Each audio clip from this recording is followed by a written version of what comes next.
Welcome to the Essential Skills for Humaning podcast, where we explore the fundamental abilities and insights that make us better humans. Here's your host, Christina Eanes. Hi, everyone. Thank you for joining us for this episode of Essential Skills for Humaning. Today, we are speaking with Jillian Reilly. Welcome, Jillian. Welcome. It's great to be here. Thanks, Christina. Awesome. Thank you. Well, I'm excited to talk about the 10 permissions. But before we do that, can you share a little bit about your background with our listeners? Yeah, absolutely. Well, I'm talking to you today from Cape Town, South Africa, though I was born in the US. So I came to South Africa in 1993 to be a part of the country's first democratic elections. I was sort of bright-eyed and young and wanting to be a part of big social change. And so got myself here. And that was really the start of a long career in helping people navigate profound change, whether that was social change, and that took me to many, as I describe them, bruised and beautiful parts of the world, to then organizational change, strategy, leadership, organizations going through big transitions, and then also with individuals. And that's kind of been the thread throughout my life, is just how do I help people to kind of intentionally evolve and adapt, either as their world is changing or as they want to change, in order to kind of, continually explore their own capabilities. So yeah, I have a lifetime career in human behavior change, and that's really sort of informed the 10 permissions. Yes, which I love because it is especially relevant in current times. Oh my gosh, yes. Sorry. So we'll talk a little bit about some of the concepts in there. And of course, we'll share information for how people can get a hold of it. But right. I love that you start out, we'll call it with permission, although it's probably not one of the 10 permissions, but permission to be optimistic about how it's radical right now, borderline revolutionary. Yes. Myself being an optimist, I absolutely love that. But can you share a little bit more about that? Yeah, I really felt like I had to start there, because I think our default now is, anywhere from cynicism to, extreme pessimism to, catastrophic visions of the future. It's almost like, that's our starting point. And for understandable reasons. I think it's part of our reaction to the extreme change we've all experienced over the course of the last, let's call it a decade. So, I think there's fear, real fear about what lies ahead, and we don't necessarily feel capable of navigating through it. And so we get, very pessimistic and very jaded about what the world is right now. And as much as I also have bouts of that and can absolutely empathize with it, I think there's something really important now about starting from an optimistic place, because in that space, you're so much more, open to your own sense of capability to, make your contribution to this world. You're much more open to possibility. As I describe in the book, from that very cynical place, you kind of stay small and you self-limit, and your instinct is to sort of protect yourself. And I think that limits our ability to really engage dynamically with this incredibly dynamic world. So yeah, there was no point in going through 10 permissions to sort of live your adult life differently if you weren't going to do so with an optimistic frame. So it felt like that's where I had to start. Absolutely. Well, and I think this comes at an amazing time, because we've been told all of these stories, at least those, even current generation a bit, that we have to do things a certain way in order to be successful.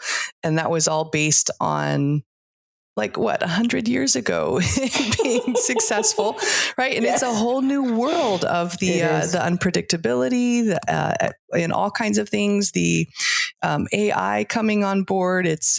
I like how initially, well, the whole thing really, you're talking about dialing up your personal resourcefulness instead of looking out externally, and stop questioning those stories that we're talking about. So, or that we're living with. So where would you like to start in relation to that for our listeners?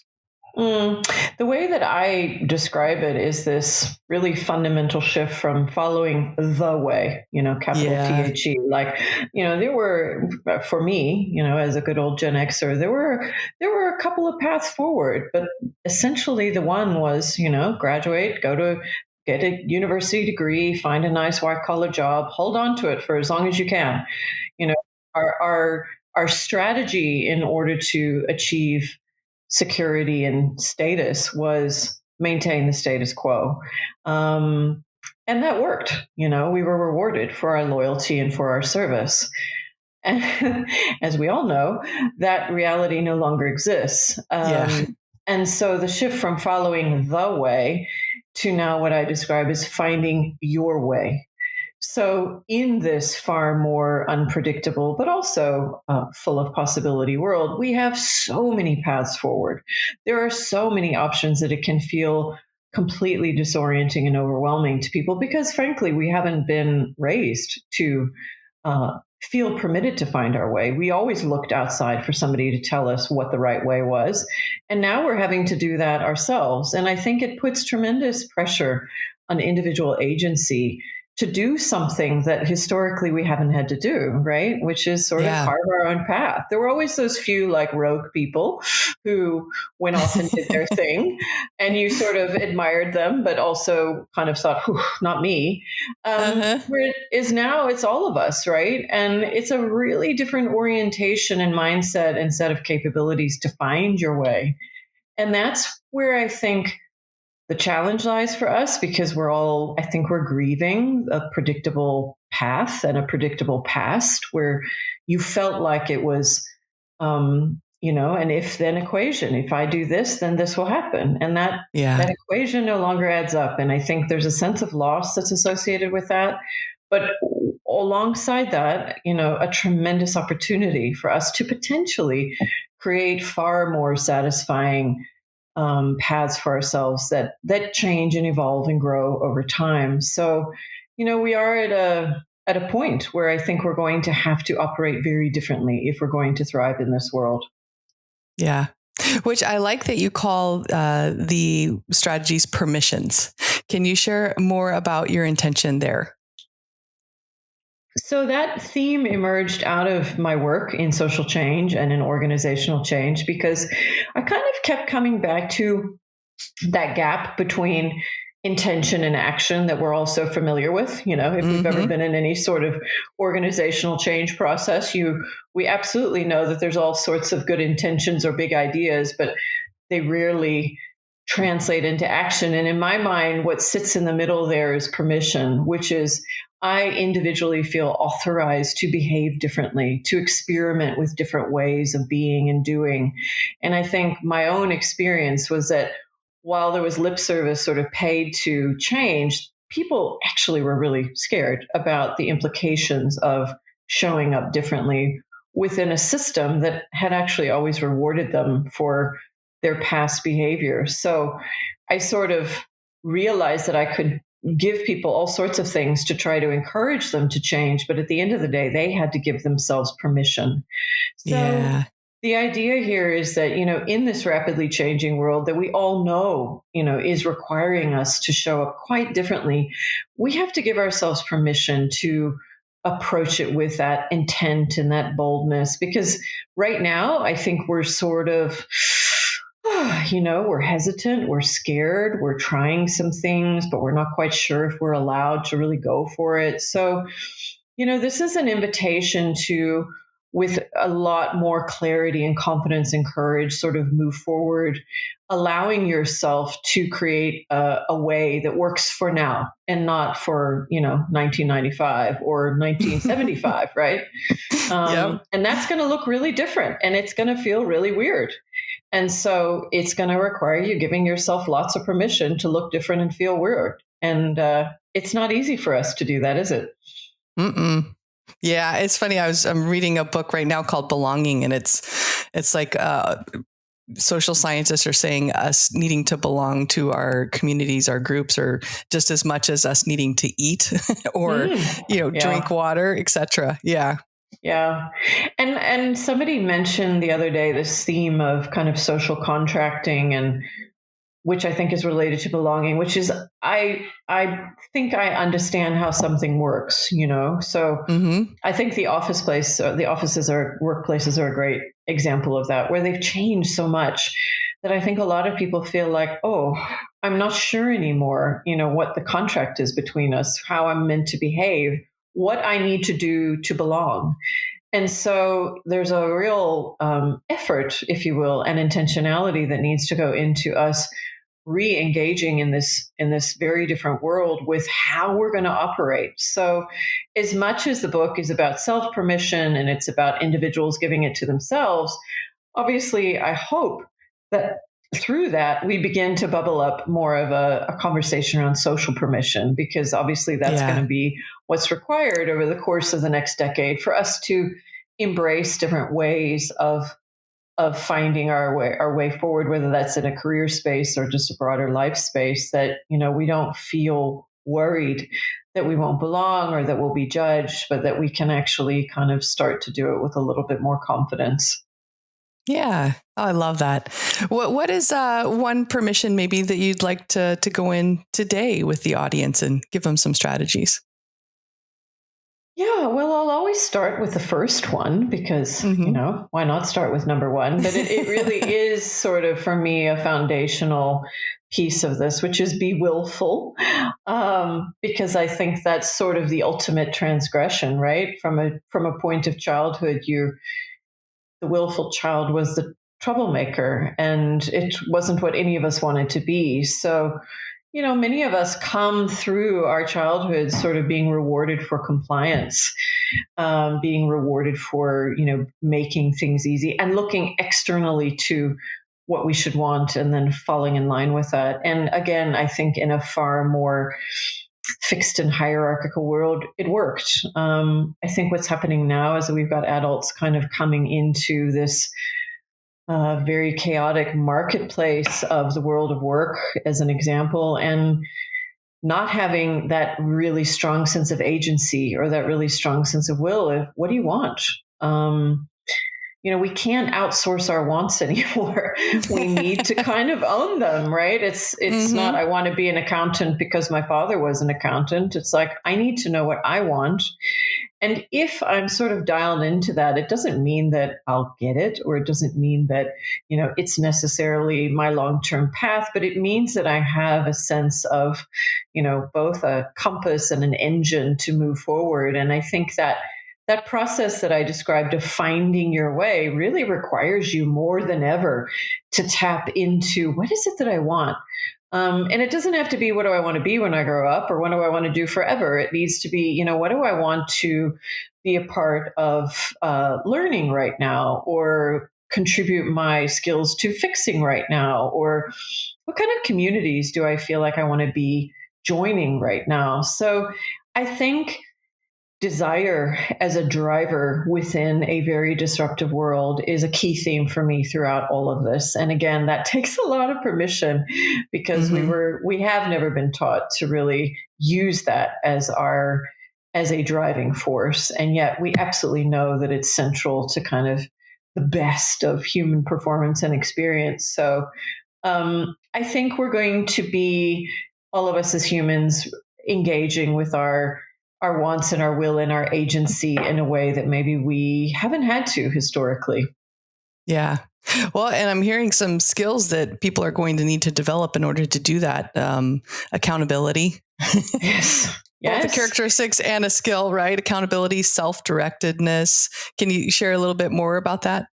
Yeah. So, I think that's, those two are both essential skills for humaning, for sure, in the 21st century, because, I think when people talk about sort of agency and desire and sort of allowing your wants to drive you, immediately in your mind that feels selfish, it feels demanding, it feels like you're imposing something. But the way that I see it is that you are then able to put your best contribution forward and then, as you say, be accountable for offering that to somebody else. So I think that being in touch with your own wants, being able to articulate them, being able to negotiate and co-create around them actually is critical for us becoming, better members of communities, better creators of, new solutions. That it actually means that you're able to step out into the world with a much clearer sense of,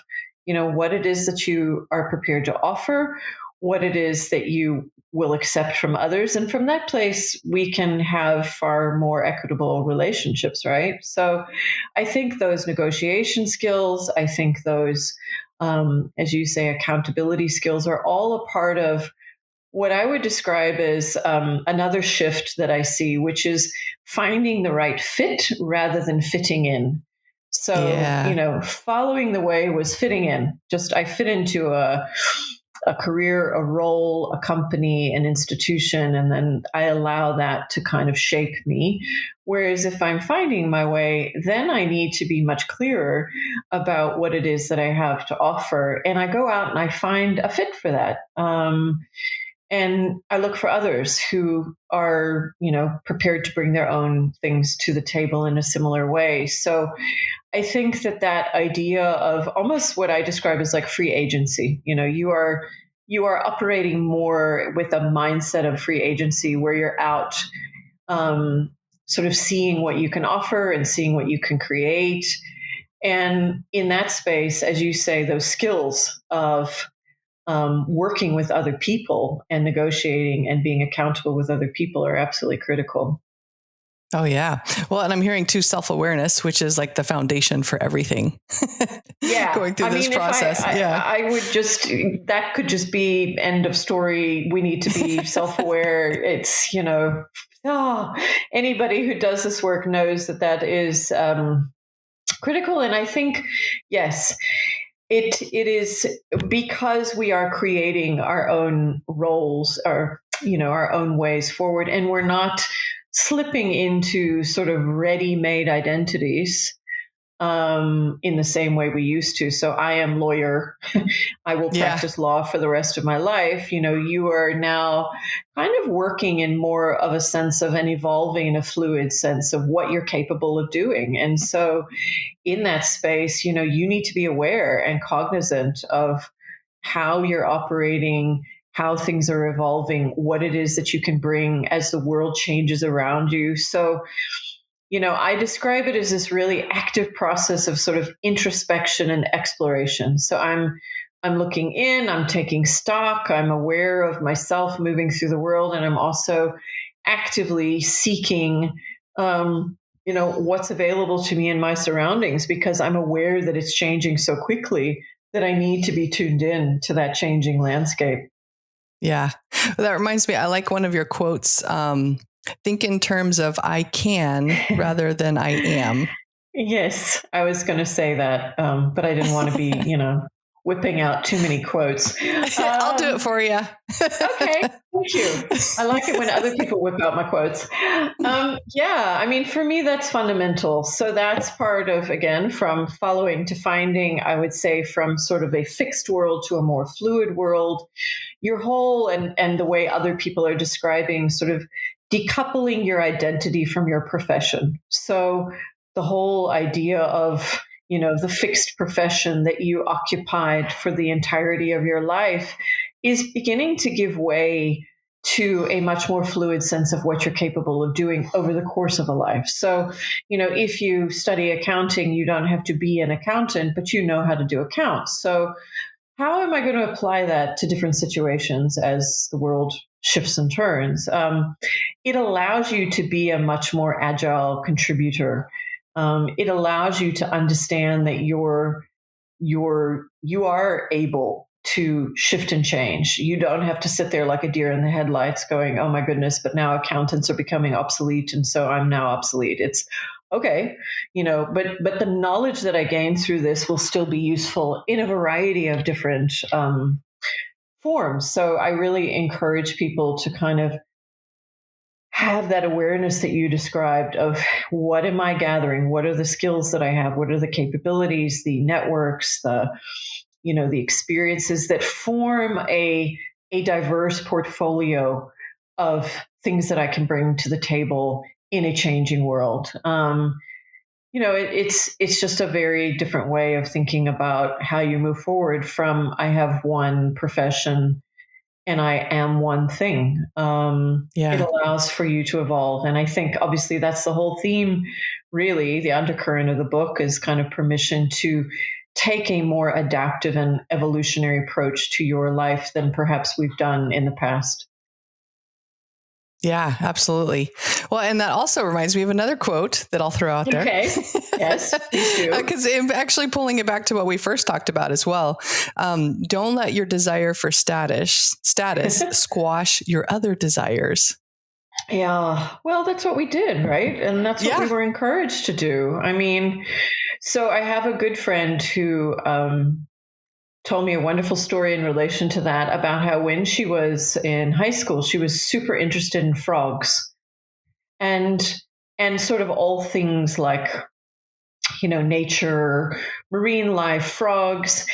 And she spoke to her parents about it and, got the look that you would expect from across the kitchen table of what? You can't monetize that. And you certainly can't, get social status through that. You will exist on the fringes of society with that interest. So she and I both coined the phrase frog jobs of all these kind of perhaps quirky interests or non-status oriented desires that historically got brushed away, right? Mm-hmm. And I think the invitation that's being offered to us now in a world where a lot of those status-led roles are getting automated and replaced is there a chance to perhaps explore some of those desires that on the surface don't look like they can be your gold-plated career, either because maybe now they're unique enough to make you valuable, or they don't have to be your full-time job either, but they could enhance and enrich your life in such a way that at some point they could be part of that portfolio, right? Where you have a keen interest that might be inform the rest of your life. So I think it's that nod towards recognizing diverse talents, diverse interests, and accepting the fact that moving forward, security and status are going to look really different. They're not necessarily the white collar sitting in an office all day people, and giving ourselves permission to explore what that could look like in this world. Without judgment, but with some curiosity about the fact that perhaps the story that we've carried is ripe for, some reimagination. Is, I think, an invitation to young people right now to keep those interests open and diverse. Oh, absolutely.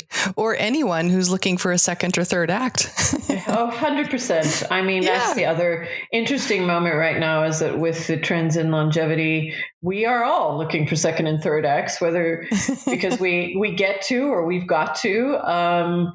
And I think it's, we've been blinkered to look at work and our capability within this really narrow space. And I think that's part of, my permission to get outside, which is, to keep that space of your own identity open and wide and flexible to embrace a variety of different things that you enjoy and that you feel good doing, because those are ripe spaces for you either to gather energy or inspiration, or who knows, maybe eventually they will inform something that's more of a career option. But, we were, especially over the last sort of late 20th century period, it was like you were your work.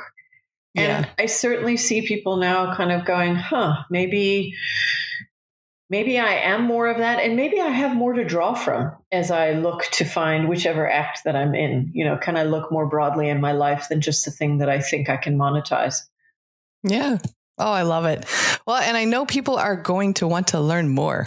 So can you share a little bit about how people can get a hold of the book or any other products or services you have, et cetera? Yeah, well, the book is coming out on the 16th of September. So it is available for pre-order now. If you go onto Amazon, you will find it under the 10 Permissions by Jillian Reilly. So I'm, super keen to get all the pre-orders that I can. But the book will be available both in bookstores and online from the 16th of September. And I am developing something I'm very excited about is that I'm developing an AI assistant to go along with it, which will be a space for, personal reflection, personal exploration. I feel like, again, I'm taking my own advice to experiment and I know that a lot of times people read books and they want to have the opportunity to play around more with the ideas that they found in it. And I think, again, this moment is giving us this technology to allow people in their own way and on their own time to explore ideas in a way that makes sense for them. And so I'm hoping that that's going to be something that some people find really useful for them. And I, of course, you've probably noticed I like talking about these subjects. So I also do keynotes and talks, and I'm, really looking forward to continuing to share this message about how we intentionally adapt and evolve for this world, either as you said, wherever we are in our lives, whether it's as leaders at work or within our own lives at home. Nice. And where's the best place people can learn more about that? On my website, which is 10permissions.com. Awesome. We'll make sure that gets in the episode description. Thank you. Okay, your final piece of advice for our listeners today. I would say my final piece of advice would be to keep reminding yourself that wherever you are, it's okay. I think we're often comparing ourselves to a story in our heads of where we should be or what life is supposed to feel like. And I think we generate a lot of our own sort of judgment and anxiety. And often when I'm talking to people, I realize that the pressure is primarily internally driven. And so, I want people to accept the fact that we are living through really unique and powerfully disruptive times, and to allow yourself the grace to explore the next few steps, take those small steps, and continue to discover what's possible rather than feeling, inadequate and fearful. Allow yourself the room to kind of take the next few steps and discover what you could contribute to this world. I love that call to action. Thank you so much for joining us today, Jillian. Thank you. I've enjoyed talking with you. Thanks. Transform your organization with Eanes Training. Our premier interpersonal skills training programs are tailored to enhance your organization's employees in communication, emotional intelligence, leadership, and more. We have a catalog of expert-led courses designed to meet the dynamic needs of today's workforce. With highly engaging in-person, hybrid, and remote sessions, we can help elevate your organization's performance and success. Learn more at eanestraining.com. Thank you for tuning in to the Essential Skills for Humaning podcast. We hope you've gained valuable insights to enhance your journey as a human being. Remember, practice makes progress. Keep honing those essential skills, and until next time, keep being the best version of yourself. For more resources, visit eanestraining.com.